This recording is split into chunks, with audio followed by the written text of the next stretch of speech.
and never forgetting also that there is this other unseen hand that knows absolutely what consciousness is, who are experts in that fact. You're walking around couldn't care less. You're waiting for the next movie to come out and the next fashion and all that, what Hollywood's going to do next. But there's people there who have a thorough understanding of human consciousness, human psyche, human libido, and they're working on it 24/7 to feather their own nests and also to keep man in servitude, man whom they think is their creation. You know, they think of man as just being one of their own, like somebody treats a pet. If you actually watch how people mostly treat their pets, when you really watch it, you'll find that the pet is a slave. Well, we have people ruling this society who think of human beings as pets and slaves. Yeah, they provide you with some food and they take you for a walk now and again, but they basically you are a pet and you'll be told where to sit and where to go and what to do. That should be obvious to people by now. But these individuals don't really have any fear of us. Well, they do have fear of us to the extent that they know if we were awakened what we could do. I'm deeply troubled that a very vague, emotionally stated, semi-theologically defined diagnosis of the central global menace is obscuring our national ability to comprehend the historically unprecedented challenge which is being posed in our time by a massive global political awakening, and thus is obstructing our ability to deal effectively with the global political turmoil that this awakening is generating. So their motive of why they would want to dumb down people is also highly practical. Remember, these people are very, very practical. They may be evil, but they're also very practical. They know that you don't want a massive, intelligent, free-thinking, self-aware, proactive, deeply concerned, spiritually empowered people. That's the worst threat that they can imagine. So it's very practical for them to keep people, what do they call it? One leash for one neck. Everybody in a complete sense of consent, with the illusion that they're independent. It doesn't work without that.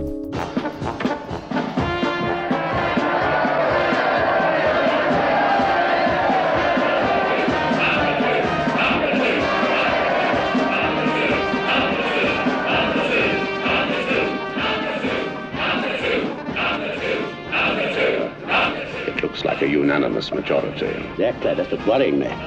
Very bad for morale. Some of these good people don't seem to appreciate the value of free elections. They think it's a game. Everyone votes for a dictator. Not at all. Just that their resistance is low. Frankly, my dear fellow, you are just the sort of candidate we need. There's recently a lack of opposition in the matter of free elections. This is not good for our community and reflects an acceptance of things as they are. We know what we must do. What must we do? Exactly.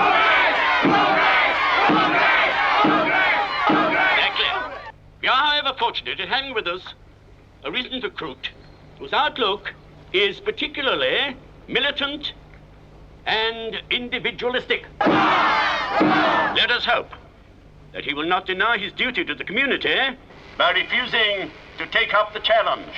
Good people, it is my pleasure to present to you the one and only number 6. I am not a number. I am a person. In some place, at some time, all of you held positions of a secret nature and had knowledge that was invaluable to an enemy. Like me, you are here to have that knowledge protected or extracted. That's the stuff to give them. Unlike me, many of you have accepted the situation of your imprisonment and will die here like rotten cabbages. Keep going, they'll love it. The rest of you have gone over to the side of our keepers. Which is which? How many of each? Who's standing beside you now?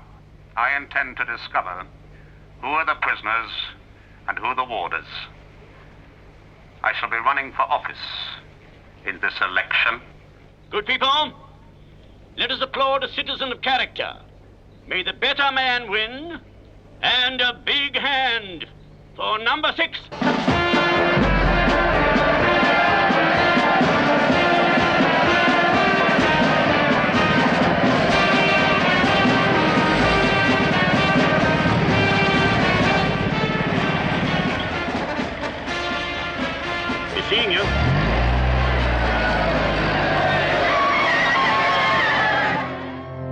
You must absolutely have the illusion of independence and self-determination. And we have a problem then. We have a problem that to really, really be independent, to really be an individual, which in psychological terms is called individuation, that's difficult for most people. It's kind of tough. It requires work. It requires, to think and act in moral ways, and that's just too much trouble. I wish there was a halfway, stage. So the media goes, well, there is. We'll sell you the fashion of independence. You can buy into this. You can be a goth, a punk, you can be straight, you can be gay, you can be macho. We'll sell you all sorts of images to decorate your inauthentic life. And that will pacify you because there is a voice that's kind of screaming inside of you that you're not living an authentic life. We know that. We know that's a tough voice to live with. But you also can't really do anything about it because, you're lazy and you're weak. And you realize what you would have to sacrifice or lose if you really took the true moral way. The way of selfhood and the way of finding out who and what you are. We know that's difficult for you. So what we'll do is we'll manifest a bunch of simulacras. We have a whole industry creating false personas. But if you buy into that, and it's very easy to do that. I mean, it's just a matter of going down to the hairdresser and coloring your hair pink and wearing a couple of earrings and getting a few tattoos and, having a big t-shirt with anarchy written on it. But you're the last person who even understands what true freedom and anarchy is. But don't worry about that. Well, the world is full of those kinds of people, isn't it? But do you see it as being any more free? If that was ever going to solve the world's problems, what happened in the 1960s when everybody was free, quote unquote? Where's the love now? Did it stop wars? Did it stop evil men ruling the world? Did it stop genocide? Did it stop the mutilation of animals and abattoirs? Tell me what one thing that the hippie movement or the punk movement of the 1970s achieved. Well, I'll tell you what they achieved. The leaders of the punk movement are living like pashas and maharajas in $1 million houses over there in Bel Air and also in Los Angeles. Billy Idol has a fleet of Harley Davidsons. That's what happened. That's what happened. But they're wearing a hammer and sickle. We're for the people. Peace and love, CND, all that shit. Utter nonsense. Utter nonsense. Maybe the man from within who's completely incognito, who's working within the system, suit and tie, would never you'd pass them by on the street. Maybe those people will do more damage to the evil status quo than all those hordes screaming for reform, Because it's not just a mass of people label reading, running away into these inauthentic models. It's a small group of educated people, dedicated, passionate, absolutely zero tolerance for the lie, who are from all walks of life, who have spiritually, most importantly, that they are spiritually adept, that they understand what knowledge is. They have reverence for knowledge. They're not just trying to gain knowledge. Any idiot can do that. Gaining knowledge, well, God, the schools are full of it. No. It's a matter of loving knowledge. That's a big difference. Loving knowledge, understanding what knowledge is a whole different thing than gaining knowledge. So there's these fine lines in all of this, very fine lines. And if the knowledge has to be empowering and changing you first, how can you do anything to change another world? Or maybe you don't even have the right. Maybe we're on the complete wrong subject matter altogether. How does anyone even think that they have a right to involve themselves in the life or the lifestyle of anyone else? If you really think about that, you'll find it's pretty preposterous. But at the same time, you do have the right to fix your own life. That at least we know is a absolute. You have the absolute right to work on your life. You have the right to make any of the choices that you want to make. So then my work sort of really focuses on that and doesn't stray from that. If it is true that the Illuminati, the child molesting priests, the Templars, and all of these people, what would we think if it is proven or found out that each and every one of these people has the perfect right to do what they are doing? And that you, in fact, have really no right to tell them or anyone else what to do. What happens if that turns out to be the spiritual law? And that the only thing that you have the right to do is to change your own life, regardless of what anybody else is doing. Well, then we have a problem, because the whole world is running around doing exactly the opposite. Everyone's running around fixing all of these other people and waving placards and getting reforms and getting to change this and do that, or we'll lock you up. And society will go through these cycles in which you have a little bit of good, a little bit of bad, a little bit of dark, a little bit of light. And yet the real work is about you taking care of your own house, your own garden. And if everybody did that, unseen forces would come to aid. Man would, like Vernon Howard said, we can accept that God can become man to save man, but we can't accept that man can become God to save himself. It's one of the most powerful statements I've ever heard. And so what is that dependency in human beings that makes them refute that? We know that everyone listening to the sound of my voice is going to refute that. No, it's Jesus who's meant to do it. Muhammad, Allah, what are you talking? Oh, that's all that humanist stuff. Man being his own God. Oh, satanic evil. So we already know that, that's not a common held theory. But wait a minute. What then is the motive that makes people refute that statement? Before we get into what they're into, you're a Christian. Why would you feel motivated to not accept that man is his own savior? I'm very interested in that. I'm very interested in as to why you, not the cult, not the clan, not your guru, why you would, have a problem with that. What's in your psychology that has made you in the 20 years of your life, or the 25 years of life, or the 40 years of your life, not have enough brain cells to realize, my God, that's the bottom line. Because in my opinion, if you don't accept that, you are an unsane person. You're not insane, you're unsane. You're toxic, and you need to be quarantined or something. That's really the long and short of it, in my opinion. Then I want to get the crucifix out. As soon as I hear that somebody is, thinking that another authority, another person, has the rights over their mental and emotional and attitudinal and psychic life, I'm worried about that person, because I know that person has got some very serious psychological and existential problems right off the bat. Right off the bat. Then that person is going to be, a herd, part of some herd, or will be a controller of a herd, or will be manipulated by the herd, or whatever you want to call it. But that person is not going to end ever. You're never going to find that person, in doing good in the world, real necessary good at all. It's just a contradiction in terms. It's impossible. They may be sold the illusion or the delusion that they're doing wonderful work, because they give to Live Aid or the next stupid charity that pops up out of the woodwork. They were there. Great, you were there, yeah. Well, we had Live Aid, didn't we? When was that? 1982 or something? Did the world get any better? No, all that happened is Bono and Geldof got on their best clothes one day and walked off down there to Buckingham Palace, got on their bony knees and said, thank you, Mom, for their little award. Okay, that's what happened. And their kids will go to good schools, and they will have, $1 million hotels, and they'll have the best time of it, because they're sellouts. They're people who sold out or were already working for this cult of Dionysus, people's champions, in order to lead you away, just like in the Monty Python Meaning of Life. Follow Andre, the waiter. He's got something to show you, so you go up down some streets, over here, up some alleyways, come on, through a bunch of parks, take you on a 15-minute tour nearly there now, to show you something. See that? It leaves you up in an empty field. Much of a philosophy, I know. Fuck you. And then gets angry with you. Fuck off. You don't think it's very much. Don't come following me. Yeah.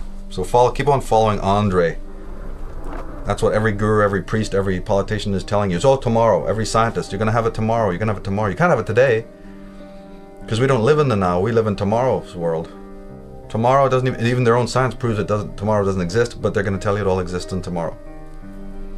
So the fundamental line is, discover that there's a hidden hand, mind controlling the world, operating to keep you down. Understand that you are a participant in that, because you are allowing those hooks into your flesh. I've said it many times, and I said it recently, said it last year. You must distinguish the difference between saying, have I been sold a lie? And the difference between, yeah, but have I bought a lie? Because there's all the difference in the world attitudinally between those two statements. You are being sold a lie. But that's the perfect right of that salesman to sell you a lie. The universal force doesn't care about that.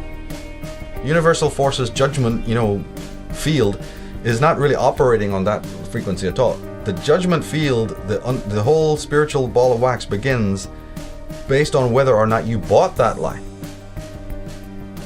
That's the clause, that's the nuance, that's the difference. It's a no different a rule than anything that applies when you're shopping downtown. I can't even think of how it would be different. This person prefers Gucci over, Versace. This person likes the Levi's over Wrangler. They have the right to sell you whatever they feel like. They have the right to even believe what they feel like. Somebody likes cappuccino, somebody else likes latte, mocha, right? Choice must be there. The decision is yours. But where the real moral component comes in is what you bought, and what you put your energy into, and what you gave in exchange for what you bought. And if man is not in inner harmony or tuned correctly, he's going to create chaotic noise. If a guitar isn't tuned properly, don't expect it to play well. It's going to be in discord, and it will create chaotic sounds. So the bottom line comes in, but how are you tuned? How are you tuning your inner instrument, your consciousness? As I said, the alternative to that is to not tune it, but then hang out with a whole symphony of likewise untuned people, so you can all believe you're cool. In fact, you can say, no, this is a radical new form of avant-garde music we're playing here. It's real hip, it's real cool.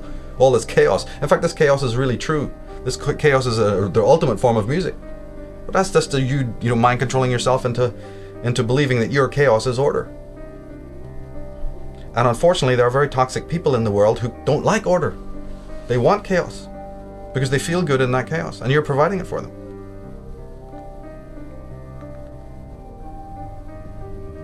No human being who is in their center can be hypnotized. That's what needs to be remembered. No human being who is in their center, who is being guided, who is close to their intuition, who's a sharp critical apparatus, who's got a sharp sense of judgment, can ever be manipulated. Not for any permanent or lasting length of time. They can be diluted temporarily perhaps, but it's like a muscle you have to keep on working on, a muscle you have to keep on sharpening, like anything. And I really believe that a lot of the obstacles and challenges and tragedies that are occurring in the world, that's what this is for. This is the grinder. This is the thing that's sharpening the blades of intelligent people. You have to have friction. I'm sorry, it just happens. You can't sharpen an axe or a beautiful blade without that grinder, without that sharpening apparatus and the friction that's caused and the mechanics of that. So it's the same way with sharpening consciousness. You must have this whetstone of the world in order to sharpen your mind and sharpen your consciousness, so that you come to see some of the meaning in all of this.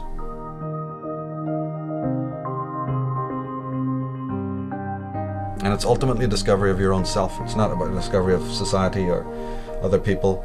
All of it is a discovery of who and what you are, ultimately.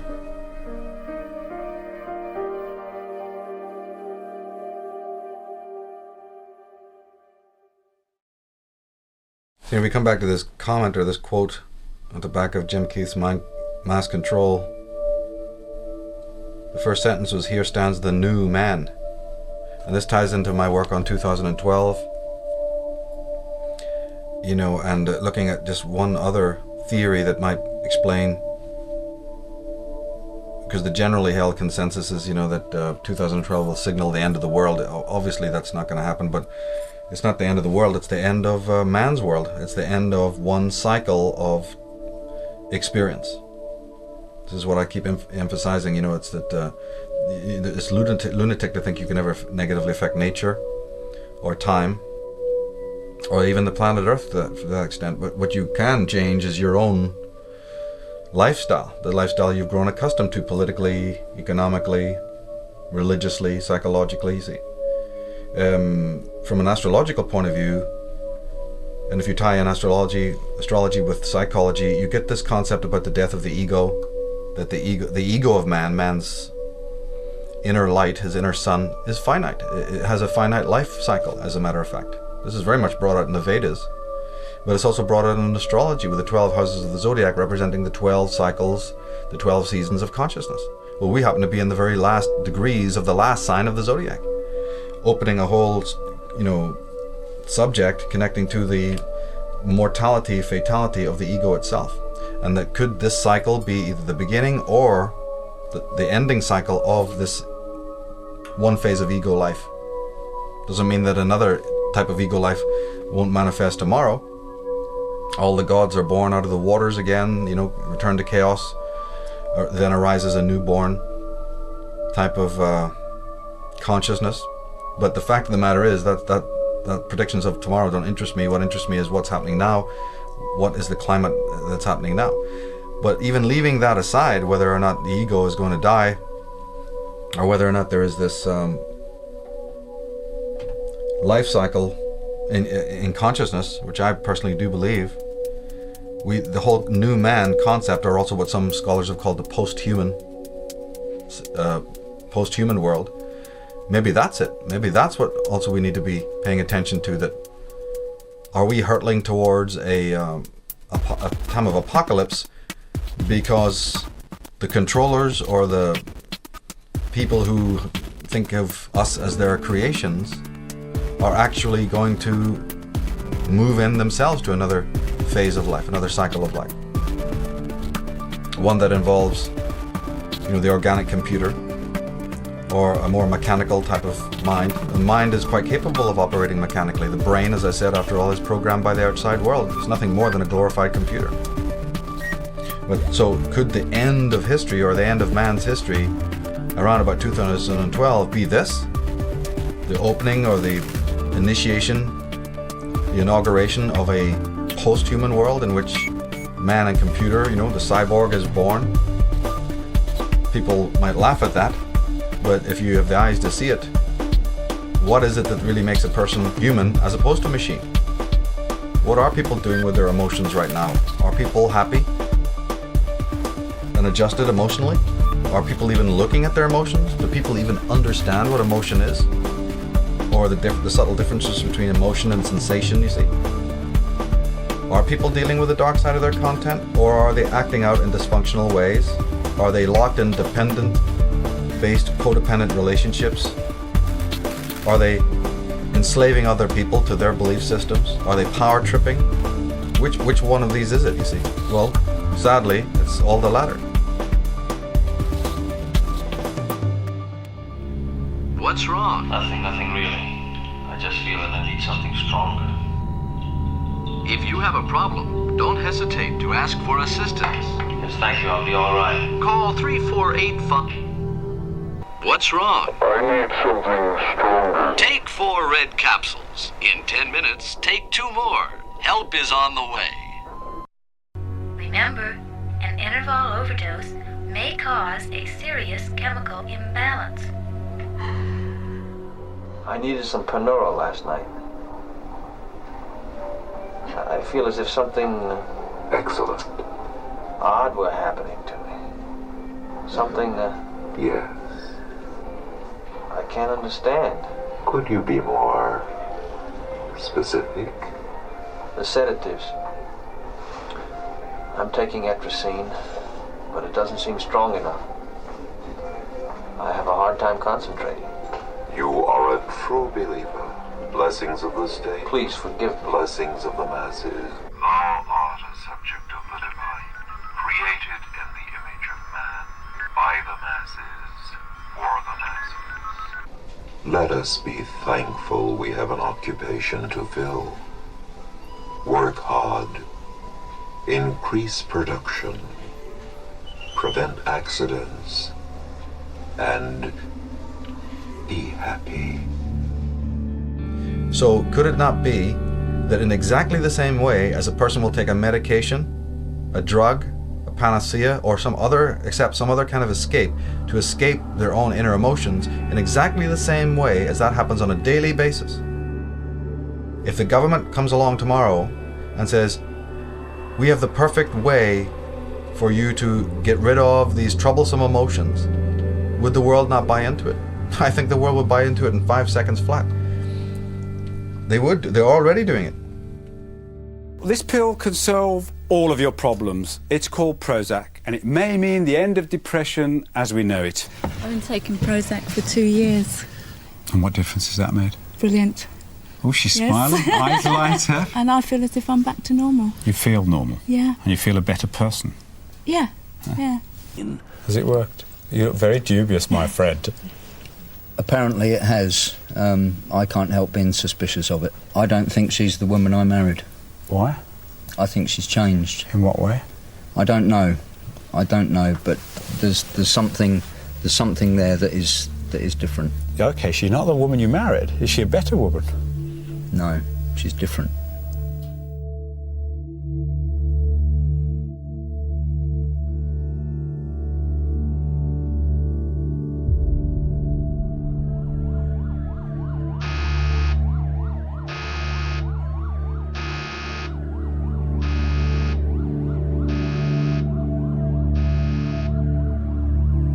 Medication, the prescription drugs are on the skyrocketing. Illicit drugs, of course. The climate of debauch, the feeling of disgruntlement and utterly alienated feelings, you see, of these mutilated teens who don't meet any wise grandparents, who are latchkey children, you see, who never see their parents. They grow up on fast foods and popcorn and the television. You mean to tell me we can do all of that and then expect that there's going to be some glowing utopia in the future? What kind of delusion are people in? Nature is being toppled every 5 minutes to put new buildings and apartments, that whole contradiction of then you cut down the trees and then you name the streets after them.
So if you have all of this and you're rational, you start to see that, wait a minute, man finds his own inner nature, his own psyche troubles him. He's not at peace with himself.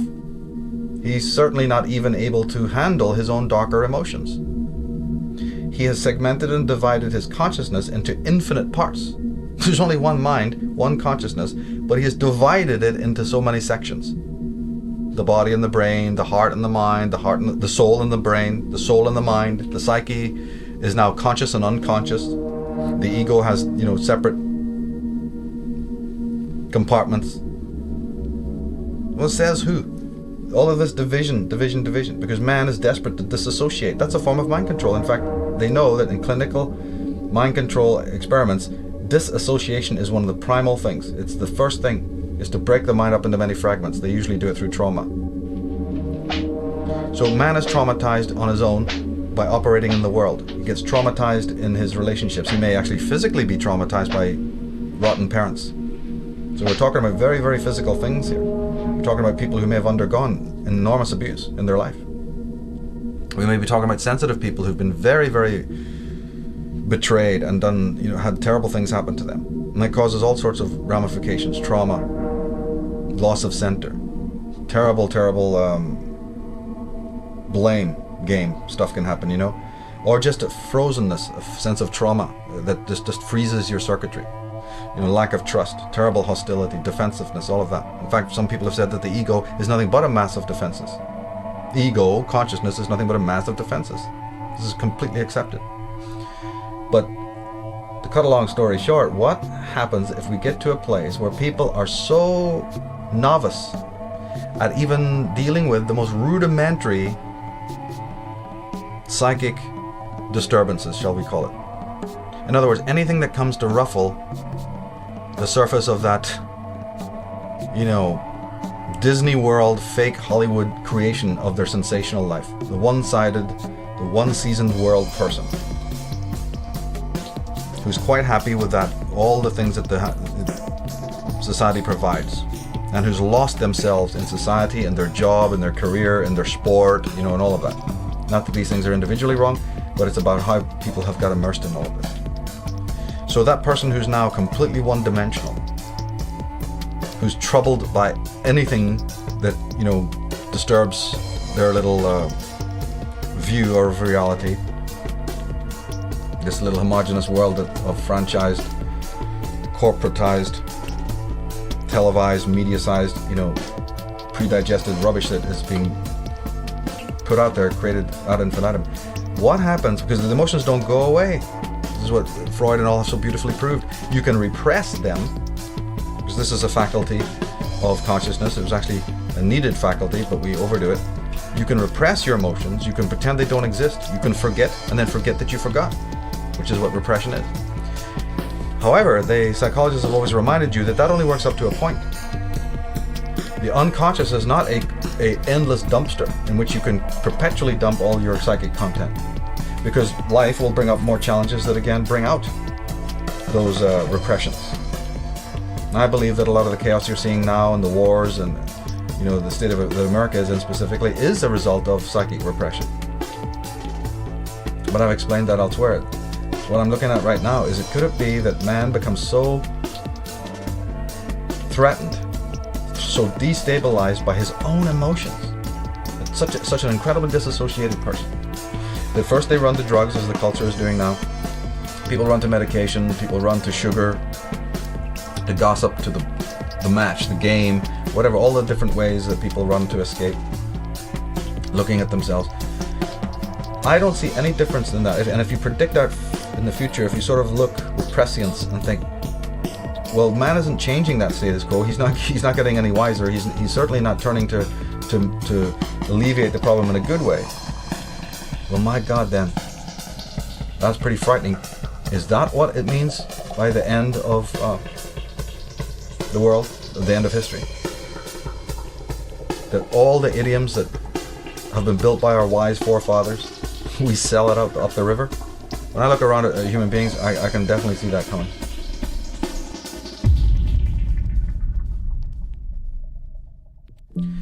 You only have to speak a few lines of wisdom on any mainstream chat show and everyone falls into dead silence like you're a dinosaur. You can be on the Bill Maher show, you can be on Oprah Winfrey, and you just happen to drop one line of anything that sounds like it means something, and everyone freezes like they've been tasered. There's the obligatory silence, change of subject, or you're a nut. Suspicion. People are suspicious of the wise. I'll tell you why they're suspicious of that. Because they have now removed themselves in their consciousness so far from their own authentic voice, from their own imagination body, from their own centers of intelligence. What is it? You have intellect, but you don't have intelligence? People can be intellectual, but not necessarily intelligent. It's very true. It's very accurate. But if you have removed yourself and you become so dependent on the teachers and the priest and the expert that you've so divorced yourself from your own voice, I don't see. People have, in my eyes, have already done that. When you go to school and, there's no difference in the world to me. Then the type of acceptance of external authority that is already going on right now in the world and what might be coming tomorrow of a more severe nature. Because the most frightening machine of all is a man that has lost his humanity, lost his virtue. What you see in most people today is not virtue. What you see today is the performance of deeds, sort of by rote, like you've been trained. You take even a fantastic stallion, a wild stallion, but you train it and you whip it every hour of every day, you're going to have that stallion do the most idiotic things. They can make the elephant, the greatest of all creatures on the earth, jump through hoops and do the most ludicrous things. Killer whales, can you believe it? Have been trained to, pounce about in a swimming pool. Don't tell me then that the human being is not going to be able to, told to stand on his head. He's absolutely quite capable. He does it every day. He's in absolute escapism from the real. And so that person can become so far removed, so psychically, he can become an inhabitant psychically of the periphery of being. If you want to use some philosophical jargon, he can become an inhabitant, of the periphery of his own being. He can live on the surface of himself. Hell, you only have to listen to most people's voices to know they're living on the surface of themselves, that they're not even connected to their deeper emotions. Some people are experts in the way people walk, their stance, their posture, sound of voice, the choices that they've made, the relationships that they're in. There's ways to tell. There's ways to tell. And people are sitting around going, well, I don't know what that means. You have to tell me what it means. You got to show, have you got a religion I can join? Or, have you got a book I can read? Or, where's the system? I'd love to do that. I'd love to find out all about myself. Tell me how. Tell you how. What planet are we on? The meaning is that you discover it yourself. This is an absolute journey only you can go on.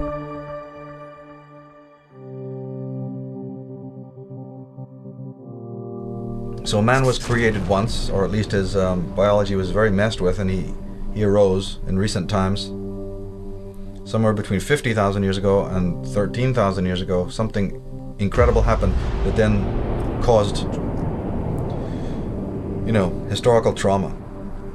And that trauma can be traced back about 10,000 years ago when the first records of man violence on man, man's violence on nature, the disconnect started to happen. And this bipolar type of thing happened. And one of the greatest symptoms of the fact that man is very removed from his center is that not only is he not looking at the dark side of himself, not only is he misunderstanding what it means when traumas happen and tragedy happens, complete misunderstanding of that, he's also misunderstanding those children of rebellion or children of the Holy Spirit who are amongst him now that are showing a new way. To make it more obvious or clear, all those so-called ADD children, right, attention deficit disorder nonsense, right? Oh yes, you're oppositional. I think back to the prisoner, Patrick McGowan, unmutual. So we better deal with you. You're unmutual. You don't want to be unmutual. In fact, in that particular episode, it's strikingly brilliant how he shows the clamor of voices. Number 6, the prisoner, is introduced to all the different factions. Remember we were talking about all the different points of view in the factions? He meets all of these people. He meets a poet, a little left-winger, an extremist. He meets all of these little people who are all thinking he is their worst enemy. He hasn't opened his mouth, he hasn't said a thing, but he doesn't fit in with any of the groups because he won't join. So each group has one thing in common: they hate him. But getting back to our point, these children that are sitting there with so-called a defective oppositional disorder, they're broken, they're broken, society's not broken. Well, as a matter of fact, what happens if we turn that around and say that these are children of the Aquarian age who find your jive so utterly, incomprehensibly boring that they cannot pay attention because it is about the most anti-spiritual, soulless junk that any human being would ever want to be exposed to. But you don't see that, so they're broken, they're dysfunctional, they're, need treatment.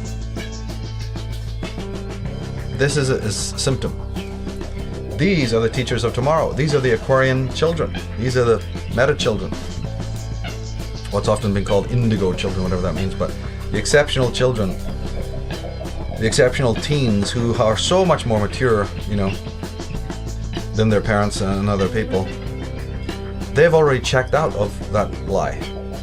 Granted, they may not know where exactly to be going, but they've reached 50% of the job. They realize that this is a joke. And in fact, it's so much of a joke that I'll take anything other than what you're selling me. Now, the downside of that is, you've also got the Dark Brothers waiting to drag them into all that other perversion and perversity, which is the danger, of course. Because now that they're leaving, it's like lemmings going over the cliff. If you don't know where you're going, you have the danger to be picked up by the dark side, recruited, so to speak. And these cults and orders have seeded the popular culture movement with their own agents that look very alluring and who sell you all of this stuff, so that children are waylaid. This is an old story going back to the earliest fairy tales and folk tales, you see, of the seduction of the children, all back to Hansel and Gretel and way back before that. Oh, the Pied Piper of Hamelin concept. How real is that story, So the dysfunction is in society not being able to catch up with the new kind of whole brain, holarchic thinking, which is extremely needed, not to stop left brain thinking, but to include it, to have a whole symbolic literacy thing going, to learn in much more egalitarian ways, to include the person as opposed to the brain in teachings and in schooling. So man now finds himself at a point where he has a tremendous choice.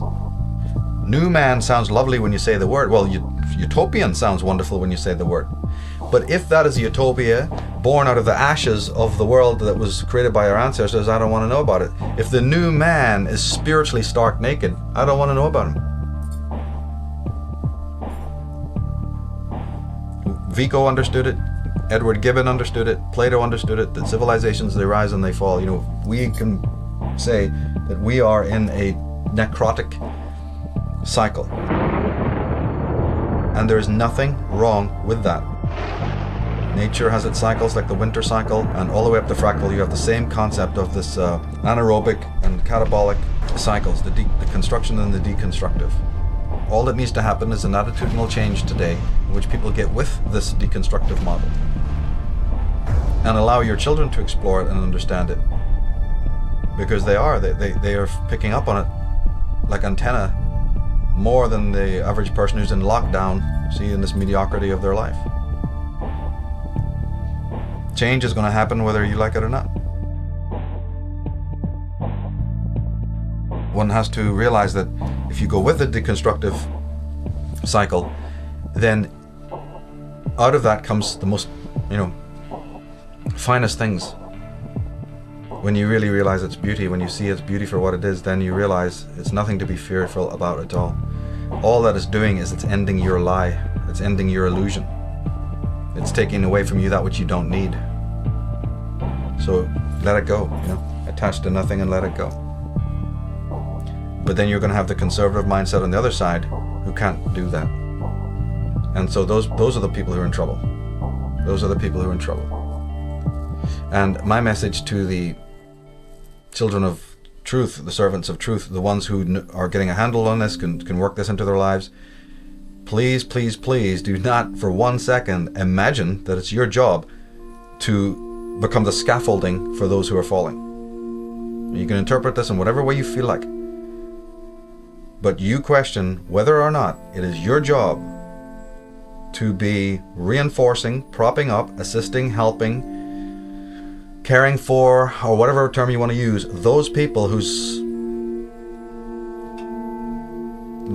are just, let's say, are not going to continue, and who you know, it's okay that they're not going to continue. You ask yourself that question because you're going to need to know the answer, because it's going to happen. This is a drama in which the protagonist and antagonist, there's a relationship. So the individual is going to have to look into this whole question of dependency. Who are you dependent on? Who are you making dependent on you? Who's asking you to become dependent on them? Who lacks the independence? And what happens if you pull away your energy from those people? You know, if they fall, can you let them fall? Or are you going to spend your life, you see, you know, propping up other people who haven't not got their own stability? You know, is that divinely correct to do that? Is it really in the intention of the true spirit to do that? Maybe it's more spiritual to let people like that fall, because then at least it's a natural thing.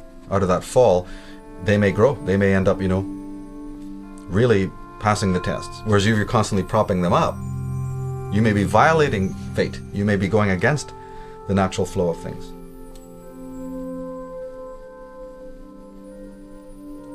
But I really encourage people also to not be too speculative about, you know, oh yeah, what's going to happen in the age of Aquarius, you know?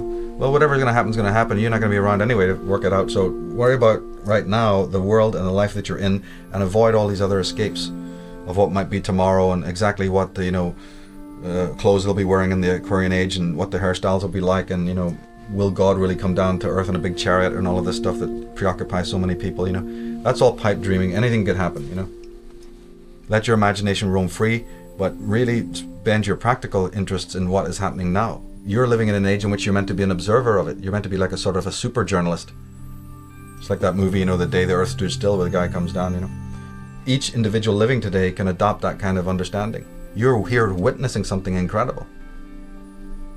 And you should laugh, and you should cry, and you should weep, and you should mourn, and you should be exalted. You should see all of it.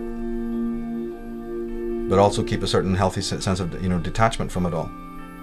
Never forgetting that, you know, you have your particular priority and your sovereignty. And then there's the actions of other people in the world. They're two separate things. Because too many people, I think, who want to end government control, set up another kind of control of their own. This is another, you know, problem that has so beset previous reformers, in which everyone thinks, you know, some person thinks they got all the answer, so they take down one tyrant only to become the next one. And that's why I'm so skeptical and really don't pay a slightest interest in what politics is doing, you know, in the political milieu. Because yeah, you can throw around a lot of brilliant ideas stolen from other philosophers and psychologists and great men, but when you actually try to apply it politically, what you not often get is another form of tyranny. I mean, if you wrote down on a piece of paper all the pros of the democratic system, it would look wonderful. You know, if you wrote them down, it would just seem, oh, we have to have this. Yeah, well, we do have it, and it's not that great. So there's a difference between the ideology or the philosophy of a particular system and the actual practicality of it. You know, socialism promised so much to foreign immigrants, you know, did it really work? Are those immigrants really assisted? Is any of the people involved in all of that assisted? No.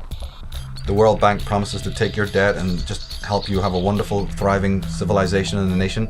Has that happened? No.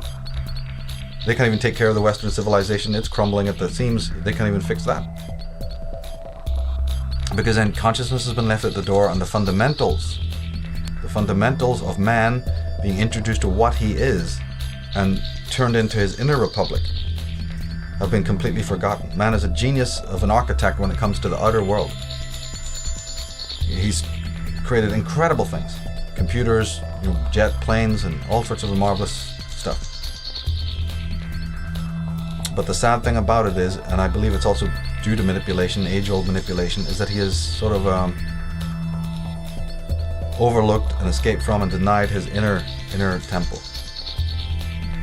And so this is where the danger arises, where it becomes inevitable that at some point in life you will have occult knowledge, sacred knowledge, precious knowledge falling into the hands of wrong people. When you look at any advertisement, when you look at any graphic,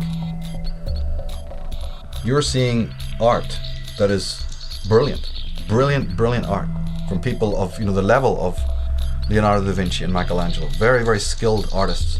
But what are they doing? They're selling you some toothpaste or some stupid car. Think of what, and Peter Jackson has proved that, as many others have.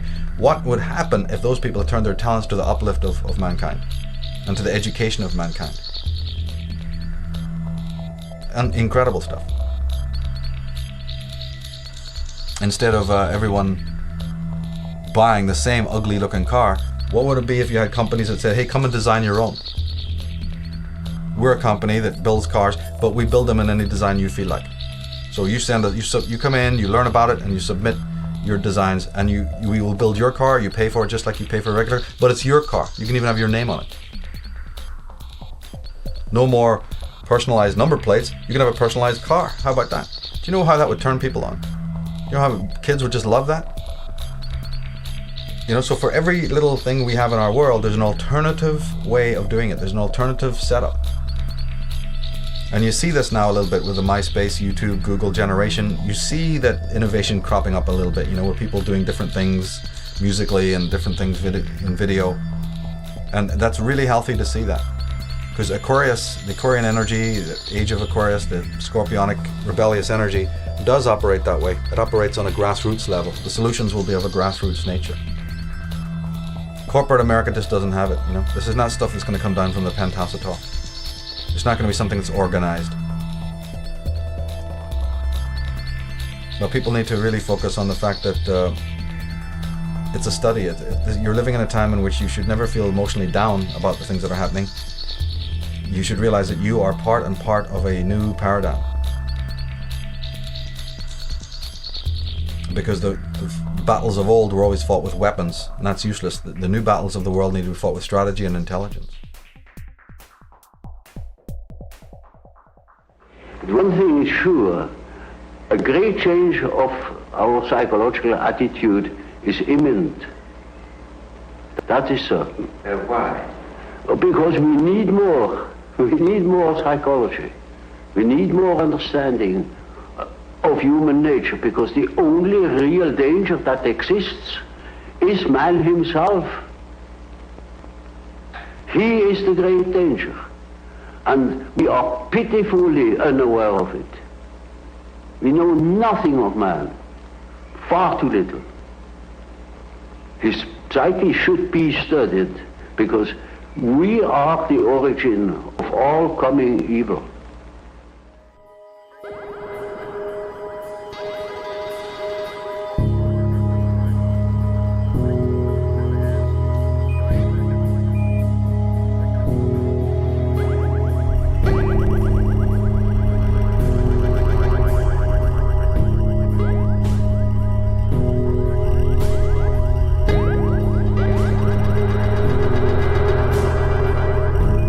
So, man is the origin and source of all coming evil. It's a provocative statement, all right. By the same token, though, man could also be the source of all coming good. I guess our future is what we make it. It all comes down to a matter of choice. And maybe there's nothing we can do about good and evil. Maybe they're absolutes. In the end, it all comes down to our attitudes towards these realities of good and evil, freedom and enslavement. History has shown us that even when men are forcibly chained and incarcerated, they can still be free inwardly, in their minds and in their hearts. Whatever the future brings, this is the important thing to remember.